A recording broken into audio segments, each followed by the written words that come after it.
আসসালামু আলাইকুম। Lucky economy বা অর্থনীতির কালো অধ্যায়ে আপনাকে স্বাগতম। তো বন্ধুরা, গত পর্বে আমরা জেনেছিলাম শেয়ার ব্যবসা কিভাবে প্রতিষ্ঠা করা হয়, অর্থাৎ অংশীদারিত্বের হারে ব্যবসা প্রতিষ্ঠা করা। তো এ পর্যায়ে আমরা দেখব যে এই অংশীদারিত্ব লেনদেন কিভাবে হয়, অর্থাৎ শেয়ার লেনদেন।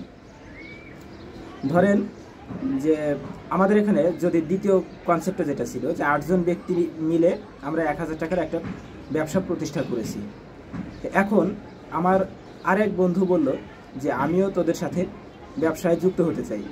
সেক্ষেত্রে আমরা যে কোনো একজন আমাদের এক অংশের শেয়ার তার কাছে বিক্রি করতে পারি। ধরেন যে দুই অংশ করে শেয়ার ক্রয় করেছিল তাদের একজন এক অংশ শেয়ার নতুন যে আগত বন্ধু তার কাছে বিক্রি করলো, অর্থাৎ 100 টাকায় তার কাছে শেয়ারটি বিক্রি করলো।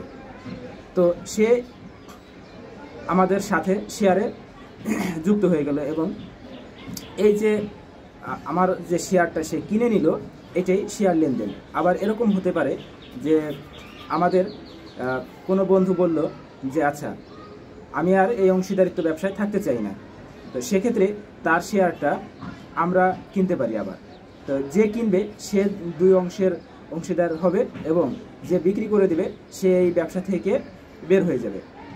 তো এভাবে চাইলে নতুন কোনো ব্যক্তি এই ব্যবসায় ঢুকতে পারে শেয়ারের মাধ্যমে, আবার চাইলে এখান থেকে কেউ বের হয়ে যাইতে পারে।